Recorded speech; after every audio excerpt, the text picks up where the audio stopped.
भारत में तेल प्रोडक्शन इतना कम क्यों है और कम क्यों होता जा रहा है? क्या वाटर लेवल की तरह भारत में तेल का लेवल भी धीरे धीरे खत्म होता जा रहा है? भारत क्यों तेल नहीं निकालता अपनी जमीन से? भारत जमीन से कच्चा तेल क्यों नहीं निकाल पाता? क्या है समस्या? आइए जानते हैं इस वीडियो के माध्यम से क्यों जमीन से तेल निकालकर भारत सरकार 120 रुपए प्रति लीटर के तेल को 50 रुपए प्रति लीटर के भाव में नहीं कन्वर्ट करती। आखिर भारत की ऐसी क्या मजबूरी है कि वो जमीन से तेल नहीं निकाल पा रहा है? अगर आपको ऐसा लग रहा है कि भारत की जमीन से कच्चा तेल नहीं निकल सकता तो आप एक बहुत बड़ी गलतफहमी में जी रहे हैं दोस्तों। आज से करीब 15 साल पहले भारत सरकार ने उन इलाकों में ड्रिलिंग करने की मंजूरी दी थी जहां से तेल निकाला जा सकता था और ऐसे करीब 450 इलाकों को पिन पॉइंट किया गया था। लेकिन आपको जानकर हैरानी होगी कि 15 साल बाद 450 पोर्ट्स में से सिर्फ 30 ही जगह ऐसी है जहां पर ड्रिलिंग शुरू हो पाई। जी हाँ, इसके अलावा भी भारत में ऐसी कई सारी जगह ऐसी है जहां से कच्चा तेल निकाला जा सकता है, लेकिन उसके बाद भी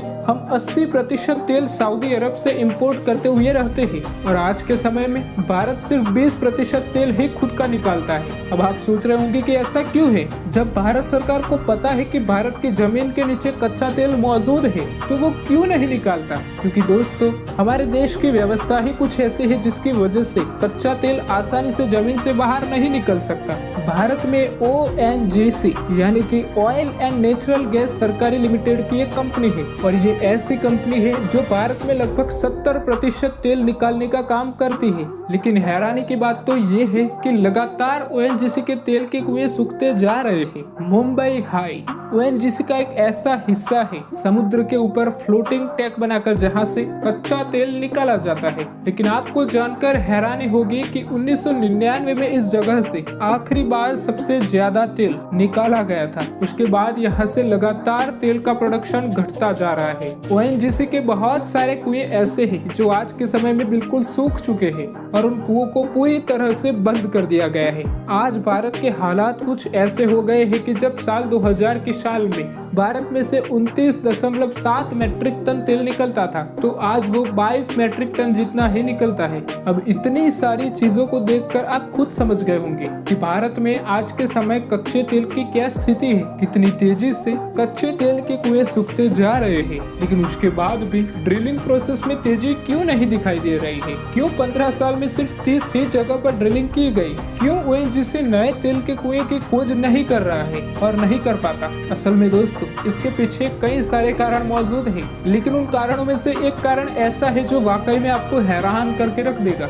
2014 तक ONGC के पास 10,790 करोड़ रुपए रिजर्व में पड़े हुए थे और इन पैसों से नए तेल के कुएं खोदे जा सकते थे और तेल निकाला जा सकता था। लेकिन जब 2014 में जब भारत में मोदी सरकार आई तो उन्हें पैसों की जरूरत पड़ने लगी। तब मोदी सरकार ने ये किया जो किसी ने नहीं किया था। मोदी सरकार ने सरकारी पेट्रोलियम कंपनी हिंदुस्तान पेट्रोलियम को ONGC से बेच दिया। उसके बाद ONGC ने गुजरात स्टेट पेट्रोल लिमिटेड के कुछ शेयर भी खरीद लिए। अब इतना सारा खर्चा करने के बाद आज के समय में ONGC के पास सिर्फ और सिर्फ 968 करोड़ रुपए ही बचे हैं। अब इतने कम पैसों में तेल के कुएं बिल्कुल भी नहीं खोदे जा सकते और खोदने के बाद भी अगर उनमें से तेल नहीं निकला तो ONGC पूरी तरह से बर्बाद हो जाएगा। फिर सवाल ये उठता है कि प्राइवेट कंपनियों को इसकी इजाजत क्यों नहीं दी जा सकती? असल में भारत सरकार ने प्राइवेट कंपनियों को परमिशन दे दी है, लेकिन मोदी सरकार से पहले इस पर बहुत ही सख्त नियम थे। अगर कोई बाहर की कंपनी हमारे देश भारत के अंदर अपने तेल के कुएं खोदना चाहती है तो उसके पहले उसे यहाँ की कोई भी कंपनी के साथ पार्टनरशिप करनी पड़ती थी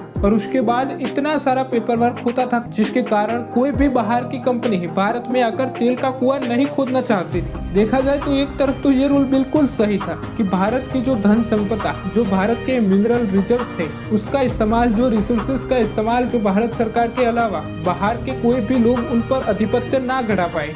जैसे अमेरिका ने एक बार सऊदी अरब पे कर दिया था, लेकिन उसके बाद सऊदी अरब ने किसी न किसी तरीके से अमेरिका से अपने हाथ छुड़ाए, लेकिन वैसा ही हाल भारत सरकार के पास ना हो, इसलिए भारत सरकार ने काफी समय पहले ही ये तय कर लिया था कि अगर कोई बाहरी कंपनियां आती भी है तो उसे यहाँ की कंपनी के साथ पार्टनरशिप करनी पड़ेगी, यानी कि अपनी कमाई का आधा हिस्सा यहाँ की कंपनियों को देना पड़ेगा, जिससे यहाँ की सरकार भी चलेगी और वहाँ की कंपनियों को मुनाफा भी हो जाएगा। यानी कि कहने का मतलब ये है कि अगर कोई बाहर की कंपनी हमारे देश भारत में अपना तेल का कुआं खोदती है तो उसे अपनी कमाई का आधा हिस्सा भारत में छोड़कर जाना पड़ेगा और तभी वो यहाँ पर अपने तेल के कुएं खोद सकते हैं। मतलब डेवलपमेंट का डेवलपमेंट और रेवेन्यू का रेवेन्यू, और उस मॉडल को अब सरल कर लिया है। मोदी सरकार आई और उन्होंने ये सारे नियम बदल दिए। अब कोई भी बाहर की कंपनी भारत में आ सकती है और अपने तेल के कुएं खोद सकती है। और साथ ही पेपर वर्क को कम करने के लिए मोदी सरकार ने सिंगल लाइसेंस पॉलिसी भी निकाल दी है। ये पॉलिसी ऐसी है कि जिसकी वजह से जो पेपर वर्क था, यानी कि जो पेपर वर्क से बाहर की कंपनियां डरती थी, वो सब कुछ निकल गया और वो सारे पेपर वर्क को बिल्कुल ही आसान कर दिया और सिंगल लाइसेंस पॉलिसी को अपना लिया। लेकिन यहाँ पर भी एक बहुत बड़ी खामी थी, और खामी ये थी कि सरकार ने अपने टैक्स की रकम बढ़ा ली।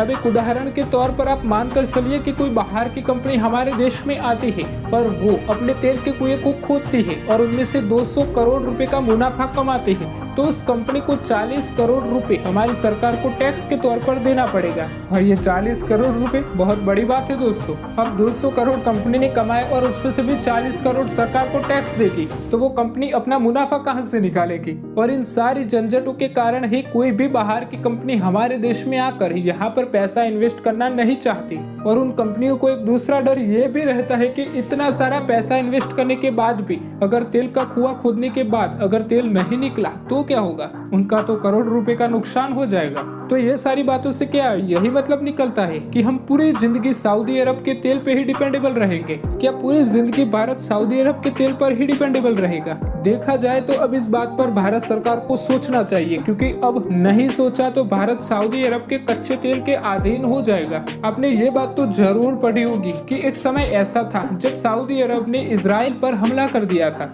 और उस वक्त सऊदी अरब को ऐसा लगा कि अमेरिका इजराइल की मदद कर रहा है और इस वजह से सऊदी अरब ने अमेरिका को अपना कच्चा तेल देना बंद कर दिया। तेल न मिलने की वजह से अमेरिका में तेल के और ऑयल के भाव आसमान की ऊंचाइयों तक पहुंच गए और अमेरिका की आर्थिक स्थिति पूरी तरह से डगमगाने लगी। और फिर बाद में अमेरिका ने इस पर काम किया और अमेरिका ने अपने खुद के बड़े बड़े ऑयल रिजर्व सोर्स बनाए और अमेरिका ने अपने देश के अंदर ही तेल के कुएं खोदे। और अब कच्चे तेल के मामले में अमेरिका किसी भी देश के ऊपर डिपेंडेबल नहीं रहता है। अब अमेरिका अपने देश में से ही कच्चा तेल निकालता है और दूसरे देशों में बेचता है। बिल्कुल इसी तरह भारत को भी कुछ ऐसा ही करना पड़ेगा और तब हमारी सऊदी अरब पे डिपेंडेंसी जो है वो खत्म होगी। वैसे आप इसके बारे में क्या सोचते हैं? कमेंट बॉक्स में जरूर बताइएगा।